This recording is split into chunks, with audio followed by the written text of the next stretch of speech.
এই মুরগির মাংস খান না কতদিন আপনি? এরপর আর মুরগির মাংস খাওয়া হয় নাই? না, খাইনি।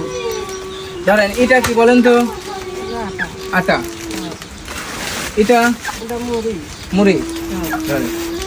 আর এখানে আছে হলো 5 কেজি চাউল। প্রিয় দর্শক, আসসালামু আলাইকুম। আমার হাতে বাজার দেখে বুঝতেই পারতেছেন আজ একটি অসহায় মায়ের বাড়িতে আছে। শুনতে পারছি ওনার কোনো ছেলে সন্তান নাই, থাকে একা একা এক বাড়িতে। চলুন ওনাকে দেখা যাক আর ওনার দিনকাল কিভাবে সে পার করতেছে সেই গল্পটা শোনা যাক। আসলে দর্শক, আকাশে মেঘ পড়ছে, বৃষ্টি, এর মধ্যে চলে আসলাম একটি অসহায় আন্টির বাড়িতে। এটা আন্টির বাড়িঘরের অবস্থা তো দেখতেছেন বেশি একটা ভালো না। চলুন আন্টিকে চুমকে দেবো। আসুন আন্টি, আন্টি বাইরে আসেন, এই পাশে দাঁড়ান। ভালো আছেন আপনি? ভালো নাই, অসুখ আমার। কি হয়েছে আপনার?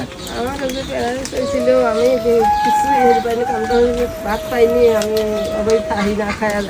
এই বাড়িতে থাকেন কে কে? একাই থাকে। আপনার স্বামী কোথায় গেছে? মারা গেছে। হ্যাঁ, এই যে আপনার জন্য তো আমি বাজার করে নিয়ে আইছি, আপনি খুশি হয়েছেন? হ্যাঁ, খুশি হয়েছি। আমরা তো দেহার মানুষই নাই, কেউ তোমাদের আইসে ভালো হয়েছে। আমাদের কাকে কথা বলেন? কেউ নাই আমাদের। কেউ নাই আপনার? না, কেউ নাই। তাহলে আপনি চলতেছেন কিভাবে? ওই মানুষের দেয় আমার, সেটা খাই। এই মানুষদের দেয়, এটা নিয়ে কি আপনার সংসার চলে? ও ভাই, চলে সময় না খায় থাকি, খাই না চলি করে আবার থাকি। কি বাবা কি দাইছে, আমি তো চিনতে পারলাম না। আসলাম আপনাকে দেখার জন্য, আসলাম। আমি শুনতে পারছি আপনি অসহায়, আপনি থাকেন একা, আপনার কামাই কাজে করার মানুষ নেই, এজন্য কিছু বাজার নিয়ে আপনাকে দেখতে আসলাম। এই মুরগি দাঁড়া, এই মুরগিটা ধরেন। এই মুরগির মাংস খান না কতদিন আপনি? খাইছি। এরপর আর মুরগির মাংস খাওয়া হয় নাই? না, খাইনি। ধরেন এটা কি বলেন তো? আটা।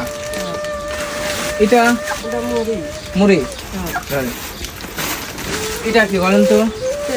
তেল। এটা এটা কি চিনতে পারবেন?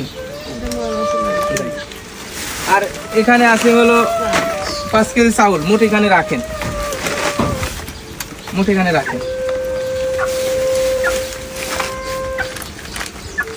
আপনার জন্য যে বাজার করে নিয়ে আসছি, আপনি বললেন যে মুরগির মাংস অনেকদিন খান না, তাহলে এটা যে নিয়ে আসি, আপনি খুশি হয়েছেন?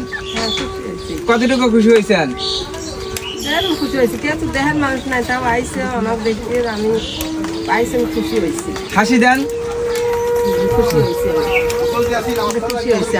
দর্শক, এই অসহায় আন্টির মুখে হাসি ফুটাতে পেরে নিজের কাছে নিজের অনেক ভালো লাগছে। আন্টি বলল মুরগির মাংস অনেকদিন সে খায় না। আসলাম, তাকে কিছু বাজার করে দিলাম, এটা দিয়ে হয়তো সে কিছুদিন খাইতে পারবে। এখন তো দুপুরে খাওয়া দাওয়া করছেন? না, খাইনি। দর্শক, আপনারা পারলে এরকম অসহায় মানুষের পাশে দাঁড়াবেন, আর তাও যদি না পারেন তাহলে আমার এই ভিডিওটি একটি শেয়ার করে আমাকে ভালো কাজ করার উৎসাহ দিন। আপনার একটি শেয়ারেই বদলে যাইতে পারে একটি অসহায় মানুষের জীবন। সবাই ভালো থাকবেন, সুস্থ থাকবেন। আল্লাহ হাফেজ।